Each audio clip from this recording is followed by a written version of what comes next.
taking a deep dive into the business. It's the Turn Podcast, a golf business and experience podcast powered by Troon. All right, welcome to another episode of the Troon. It's Kris Strauss here, and I have an amazing slate of guests for this edition of the Troon Podcast. And I'm gonna introduce them, and then we're gonna just get right into it and have some cool discussion about speed, about biomechanics, about winning U.S. Opens, etc. So let's roll right into it. And it's a true pleasure to have Team Troon member on the podcast. U.S. Open champion, winner of last year's RBC Yardage, consistently within the top official world golf rankings. Matt Fitzpatrick, welcome. Thank you. Thanks, Kris. Thanks for having me. Good to see you. And then also on the call, we have Dr. Sasho MacKenzie, and he's a co-founder of the Stack system. He's a leading expert in biomechanics. Players, coaches, they're all calling you to get some insight and to build speed and to increase their performance at a max level. Sasho, pleasure to have you on. Excited to hear about the Stack and your background as well. Welcome. Thank you. Thanks for having me on. I'm happy to share my thoughts and provide some insights, have a nice conversation. Sounds good. And then rounding out this foursome is our global director of coaching and education. He's been on the cover stories of Golf Digest for 11 plus times. He's taught the likes of David Duval, Kevin Streelman, Billy Mayfair, etc. Welcome, Tim Mahoney. Welcome back to the Turn Podcast. Thank you. I'm looking forward to having a great time with you guys. So let's have fun today. Absolutely. So let's tee it up. And hey, so Matt, we're a week after the Players. You had a really good performance there, the fifth place finish. 16 under. Give us a state of your game at the moment. Obviously a great result recently. Just felt that I played solid overall. It was a golf course that I like playing, even though I've not had some of my best results there. But it's always nice when you enjoy playing a golf course, and managed to kind of do everything in my game right. I felt like the driver was a big needed positive for that week, and I felt like I really drove it so well. And that's kind of always been the identity of my own game, and driving it well and putting well. And I felt like I did both of those well last week. Yes, and I was watching the broadcast. They were commenting on your 320-yard plus bombs you were hitting on the hard par 418. We're in golf's first major season. The Masters is right around the corner. You've had 10 appearances at the Masters. You finished inside the top 15 in the previous 2 years. You approach the Masters differently, or how did you prep going into that week? And do you feel have a little more confidence having played there 10 years? Yeah, I mean, I wouldn't say that the preps changed too much. This is the first time I'm actually ever going to play the week before the Masters. So that's kind of new for me. But on the whole, it's just such a special place, regardless of results, regardless of anything, just to be there. I'm lucky enough to take my family, taking friends. It's just a special place. It really is. And the week itself is always exciting. Obviously, it's an opportunity to win a major, which is always huge. And for me, just to be there in general is always a huge positive. So I think having the experience of having gone 10 years now, I think plays a big part in hopefully having some success there and learning sort of all about what's needed around that golf course. Yeah, Matthew, does your preparation change? Last week was a tour championship, and to the Masters, does you change your? I know you're playing the week before, but do you change your preparation for a major versus a non-major, if you would? Not really. No, not really. I mean, Augusta's obviously unique in the fact that we go there every year. Obviously there's shots that you're going to face there every year, for a fact. You've like I say, I've been there 10 times now. You'd like to think within those 10 times I've probably had every different wind, every different kind of shot that you can think of, including the practice rounds. So there's certain stuff that we identify that we need to we know we need to do well that week. A lot of it is kind of a lot of the uneven lies that you tend to have around Augusta always makes it quite difficult. So there might be a little bit more emphasis on kind of mixing that up in the practice, but on the whole, it's definitely a case of just sort of trying to keep the same, and trying to stay patient and sort of level-headed with it. Really, I don't think you can try and get too fired up for it, because then it'll get away from you. You mentioned last week's driving performance. Did you and Sasho do anything different for last week's tournament, or what? I know he drove it well last week. Any secrets from last week, or what you guys work on? Yeah, I mean, I can't tell any secrets. I would never do that. No, I mean, Sasho came to see me in January, I think it was. Sasho, I think we spent some time, or maybe November last year. I lose track of the days with all the travel, but yeah, we spent some time kind of just going over a few things, discussing where my game was at, my speed, and put some good protocols in place where what we felt was going to kind of get me back to the speeds that I was in 22. Had a bit of an issue last year with a neck injury, so since October I've been free of that, and that's allowed me to train harder with the stack, and I definitely feel more comfortable and confident in the speeds that I've been getting, and I felt last week was a real big stride in moving that along back to 2022 levels. Great segue. So what year did you officially start working with the stack and got introduced to Dr. MacKenzie? It's funny, I actually can't remember when Sasho brought me the stack. Honestly, it feels like I've been doing it forever now. Sasho will be able to tell you a better answer to that, but yeah, I want to say me and Sasho met in 2019, maybe. I think we had a first session then, and then we had a session maybe the following year after COVID, before COVID, can't quite remember. And yeah, that was kind of the catalyst to our relationship, and it's been going strong ever since. We talk fairly regularly, I would say, and catch up on all things sort of speed and data and any random physics questions I have for him. Let's dive into the physics at the moment. I've heard some other podcasts that you've been on, Dr. MacKenzie, and you've talked about art and science, and how if you want speed, it really comes from science and physics. Why don't you speak to that a little bit before we dive into the actual how the stack will help you do that? Sure. Well, usually when I'm working with someone like Matt, I keep all the, for the most part, it's in my head and try to let the art do the communicating. So, I've got a model in my head based on physics principles of how we can move the golf club fast. There are four things. You can increase the length of your hand path. You can apply more force along the hand path. You can rotate the club through a bigger angle or apply more torque. And I don't know if I've ever said those things to Matt in the same situation. I don't know what he's talking about. So Matt, you don't remember those things this week when you exactly. Let him worry about that. So one thing that I hope he will remember is one of our earliest conversations was I wanted him to, and maybe one of the first sessions we had was to think about drawing the ball in transition and fading the ball late. So that is my communication of translating, increasing the average force along the hand path. So at the time, I got some questions for Matt that I think everybody will find interesting, some tougher questions. So at the time, Matt, you really like to see the ball fall to the right. You played a cut, and so my objective is to always, I've got this plan of science that could help build speed. Here's some things that could help Matt. But then you cross things off the list. I never want to be recommending something that's going to make a player feel uncomfortable. So if Matt hits a bad tee shot, let's say this weekend, something he didn't like, we could probably look at number 4, although that wasn't a driver. But there was let's say number 16. He remembers all his shots. Number 16 on Sunday. Did you have any feelings about that driver swing? I know it was out the center, yeah. Yeah, and the last thing you want is to have a poor driver swing early in the round, and to think that you have to make an uncomfortable swing later to do what you want.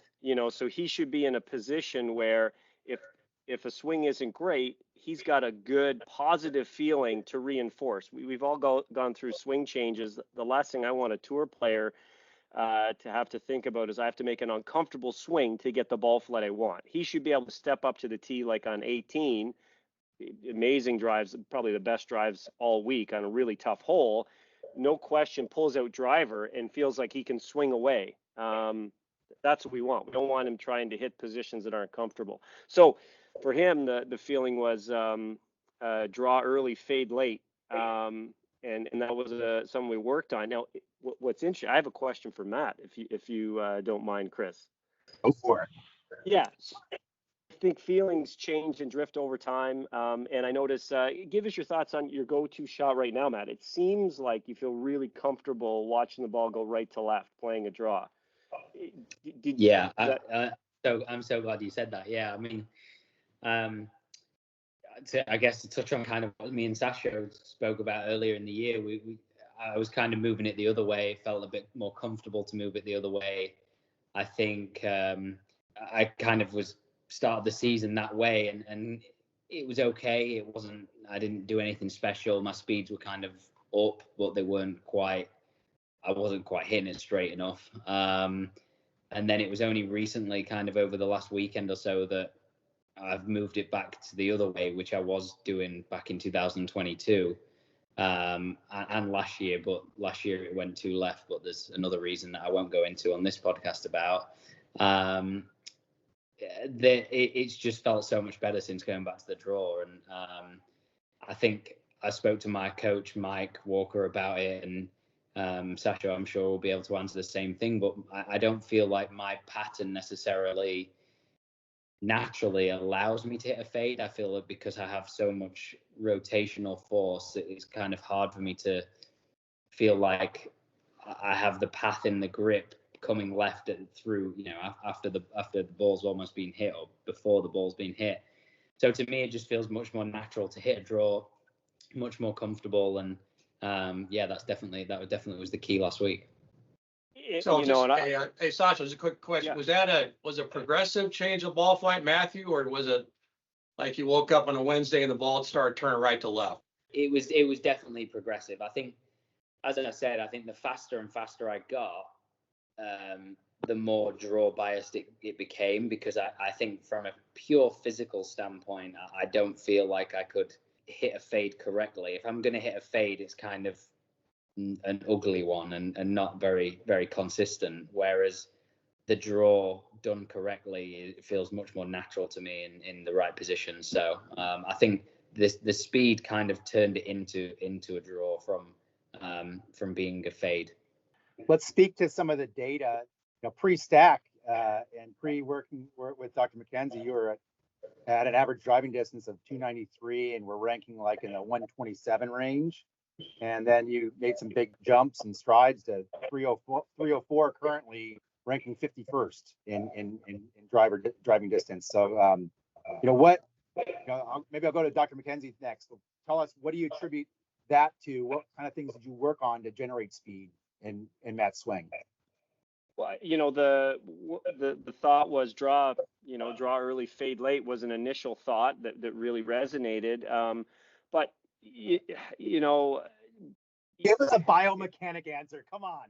Yeah. So, okay. So, we could have gone down a rabbit hole where if we were really dialed into adding more angular momentum into the system, using the ground better, there's some spots where, you could have had an increase in frontal plane torque, increased overall angular momentum in the system, try to get more of that out to the club. But Matt's a person who doesn't like to shift off the ball. It's not a very comfortable position because he tends not to get back to the ball. So that really limits the amount of angular momentum he can put in the system in the frontal plane. But we had room to ramp it up in the transverse plane, the horizontal plane. So he tends to have a bit of a flatter swing, which is awesome. So let's play into his strengths. We don't need Matt swinging at 140 miles an hour. Where the ball where the ball gets to. Here's a perfect example. We could get into a ball distance debate, but Matt feels so comfortable with the driver right now. Once you get into the 190 ball speeds, the courses just aren't designed to be receptive to the cone that's generated based on how far the ball travels. So Matt right now can step up to 18 at the last course, TPC, bomb a drive down there. A lot of the other guys are throttling down to 3-wood, and Matt's driver is going to be further than anybody's 3-wood. I don't care who's hitting a 3-wood out there.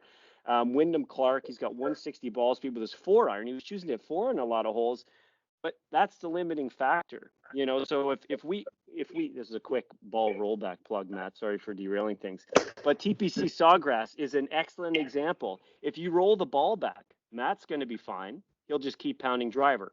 Wyndham Clark, Shoffley, they go from hitting a 4-iron or a 3-wood, they start hitting driver. Who you don't see on a Sunday down the stretch is Brian Harmon, because he doesn't have the 180 ball speed that Matt has right now. So there's the biomechanics rabbit hole I went down if you wanted to know the truth. So we needed Matt generating 180. I'd love to see him, if he keeps on the path he's going, chipping away. I don't see the reason why 185, 186 ball speed isn't in the cards in play, because he's so straight. That's the limiting factor for a lot of players, is that once you get up to high 180 ball speeds, you have to be so straight to be able to play the courses the way they're set up.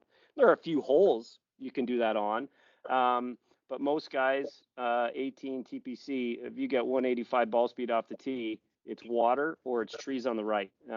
So we needed to find a way to get him to hit 180 ball speeds consistently in a way that was comfortable for him, and I think we did that. I think it's great for the average golfer who's going to be watching this, is that how Matthew got into those actions. You said draw it early, fade it late. I think the average 18 handicapper, they're trying to get too technical with things. That's why they can't play the game. Well, that's why, Sasha, you're one of the best, and Matthew, the progress you've made in your driving, because Sasha told you to draw it early and fade it late, right? And that's why you're getting so much better. And I don't do a particularly great job of speaking Fitzpatrick. I'm getting better, but I mean, that's where 99% of the conversations that I have with Matt around mechanics are all filtered through his coach, Mike. That I think it was Mike that reached out to say, hey, can you come on and help us with some speed? That's my role, but I think Mike and Matt have such a good relationship that we're, kind of makes it easy for me to be comfortable, say things directly to Matt or through Mike, and it's worked out pretty well. But I'm learning Fitzpatrickese. There's a lot of chatter out there, Matt. And this is a question for both you guys out there at the average golfer about the speed of your backswing. It's quick, and but again, Sasha made a great comment a couple weeks ago. Golf is more fun when the ball is going further.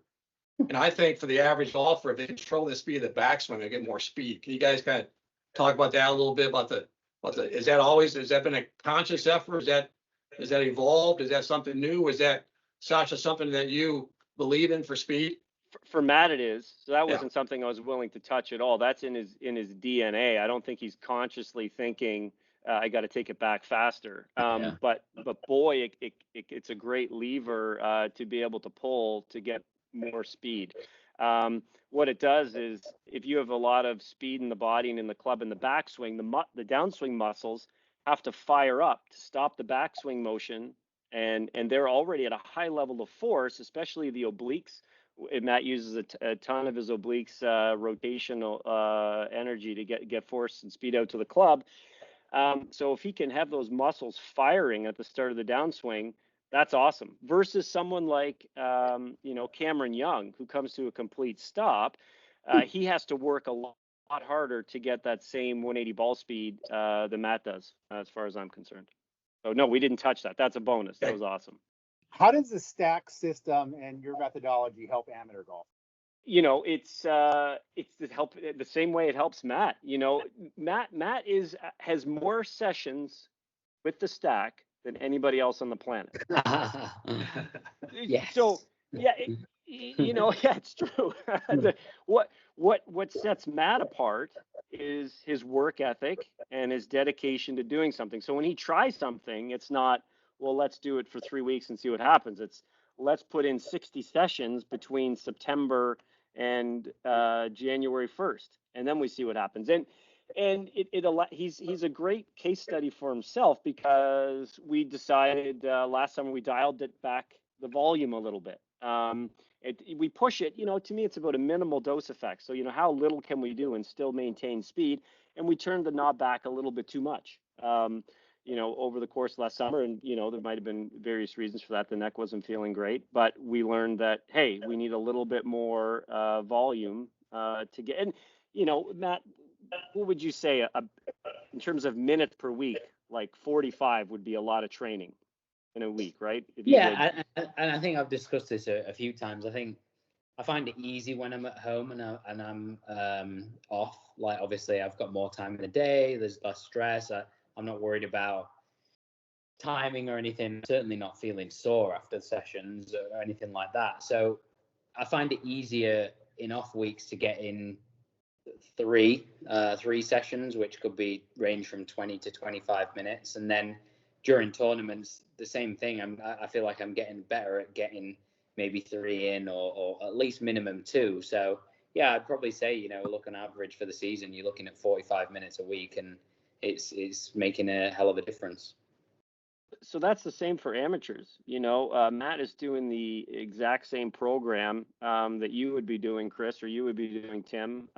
Now, same philosophy, but the great thing about the Stack app is that it adjusts to the athlete. So, and Matt can attest to this. He's in his phase right now. He's probably just coming out of it, where it's ebbs and flows. So he's now doing what we call full effort swings, probably just wrapping that up, and he's going to get a few more max effort sessions in before Augusta. But that philosophy applies to everybody. The app adjusts to what the athlete needs. Why don't you speak to the value of tracking data, and then the value of the data you have aggregated in the app today, and how that can help the average amateur golfer? Well, so we have 20 million swings now, 35,000 users. And for every one of those swings, I know the weight they were swinging.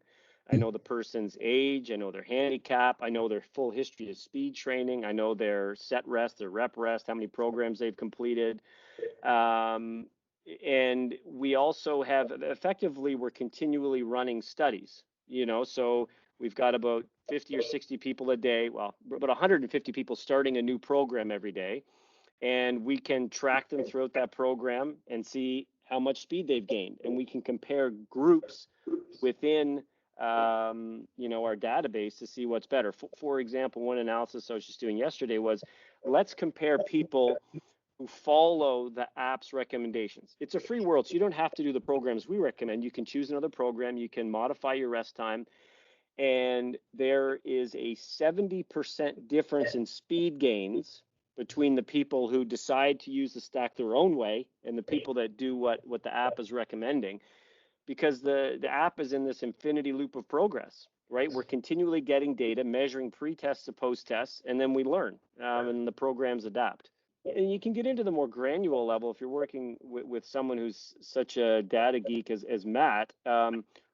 We can plot his stack volume, his intensity, with his strokes gained, collected on tour. And he actually has his own strokes gained numbers that he has with Eduardo, but I'm kind of close, to the tour stuff. But we can see, hey, getting faster, strokes gained are going up. If we go through a period like we did in 2021, where we get away from the stack, strokes gained can go down. So we've got a good look at the data of actual performance relative to the stack training. I want to ask Matt another question. I'm curious. These are things that I think people would be interested in. So, and not to jinx it, I'm knocking on wood, but I look at Augusta, and people say it favors lefties, assuming people like to move the ball as a fade. I'm curious, you look at hole 10, hole 13, where I think you got to feel really comfortable playing a draw. I'm interested, are there any holes where you will consider trying to hit it straight or moving the ball left to right? No, not really. I mean, for me, the straightest hole is 7. I think 7's the straightest hole. Predominantly, the other holes, they kind of, I wouldn't say necessarily they all set up for a draw, but it certainly doesn't hinder you. I think, like you say, if you're moving it the other way, 10's hard. 13's hard. You know, obviously there's only 18 really that probably plays into that, but there is plenty that kind of make you think. But on the whole, it's pretty solid. And even 18, a bit of a tighter shooter, at least the perception on TV, you feel like still a little right to left ball flight, not a problem. Yeah, I feel like there's enough room still. Yeah, there's still enough room. And worst case, I can go to like a low one that I feel is going to squeeze the other way. So, yeah. Yeah. I'm going to ask you a couple other tour questions, Matt. Any other twist to your 2024 schedule coming at you? No, not that I know of. No, not that I know of. It's obviously a long season of trying to figure it out, and I think it's always one of those that you've got to be. It's easy to sort of plan at the start of the year, hoping things go smoothly, but there's always bumps in the road where you got to maybe readjust. So, how special was the Ryder Cup win? It was nice. Yeah, it was great. Yeah, it was a special week. To play my first one at home was really special, and I think just having the fans supporting you made a big difference. For those that haven't tuned in, you're in the second season of Netflix Full Swing with your brother, and that was I thought it was a great episode. Again, kudos to you for opening up a little glimpse of what your life is like for the viewers. Anything that you're like, oh man, they should have got this. We need vice versa. We need a full montage of Matt putting on sun cream. Yeah, I know. That's like the big thing. It's like, I know they've done that on purpose now. I've realized that. But no, I mean, I think it was interesting. You never really know. Obviously, I've only done one before. You never know how any of them are going to turn out. I remember the whole of last year, I obviously had a nice year, had a nice start to the year. So that, you always think, well, you'd like to think that's going to be in there. But, it's just an experience. I think it's a learning experience. It's interesting to see how they go about things. The footage they must have hours and hours. And I know they have, I want to say 600 hours plus. And from that, they've got to boil it down into 45 minutes. And I think it's so impressive. But then, at the same time, you think, oh, what about when we did that? And they said, oh, we loved that. That's hilarious. And then it never makes it, So there's a lot of those things that I think they probably miss. But, they do a great job, Netflix. They really do. And I just think it's great for golf. You got people who've don't know anything about golf. They're probably watching it and learning about it, getting to know the players. And I think that's what makes the series exciting. Popularity of F1 take off, and especially in the United States. Thanks exactly.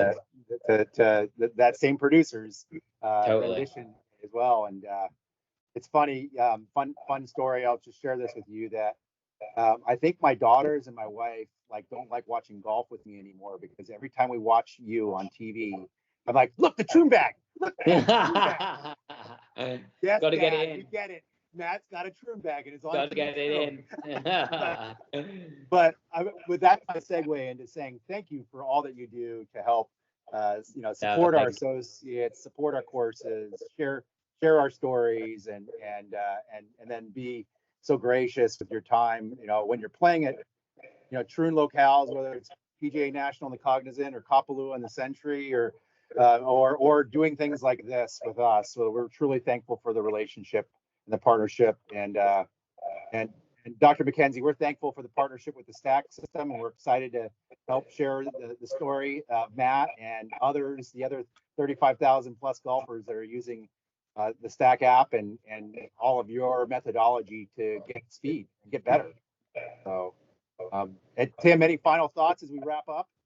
I think this is awesome. I think everybody's going to watch this and get better. Matthew, thank you for sharing your secrets of speed. And Dr. MacKenzie, it's always a pleasure getting together. So Stack system and speed, and we're always watching you guys get better. So again, thanks guys for your time today. Thanks, guys. Thank you, everyone. Sasha, what can we do to get the Stack? Yeah, stacksystem.com. We've got tons of information. One thing we've added into the app now is I think I've got maybe 60 videos. So a lot of the same conversations that I've had with Matt and Mike Walker, I've put into videos in the app. So If you're wondering, hey, I don't know what to think about while I'm swinging the stack, what are some swing thoughts? What are some drills? We've got this learning library. You can figure out which thoughts work for you. Could be a fast backswing, could be draw early, fade late. They're all in there. Tim, how does one get a hold of you if they want to work on your game a little bit, whether you're at Cordillera or Troon? Troon.com, trooncoach.com. I've got a stack system right here that Thomas brought me. Thank you, Sasha. I'm gonna go out and make some swings, and like you mentioned, hope I can get 10%, 10 miles an hour faster by using the stack. So Troon.com, TroonGolf.com, TroonCoach.com for more information about the Troon instruction. And the stack system is an important part of this. We want to get people in the ball farther, and they enjoy the game a lot more when the ball goes further. This is my plug to follow Matt on his social handles. He's a great follow on IG. You can follow him at Matt Fitz 94, MATTFITZ 94, or watch Netflix Full Swing, or tune in to Augusta National Masters Sunday late in the afternoon. That's where you'll be able to see Matt. So little forecasting there. So, love it. This has been another amazing episode of the Turn Podcast. Thank you, and we'll talk to you next time. This has been The Turn, a golf business and experience podcast powered by Troon. Every episode is available on Troon.com, and subscribe to The Turn podcast through iTunes, Spotify, Google Play, iHeartRadio, or wherever you prefer to download your favorite shows.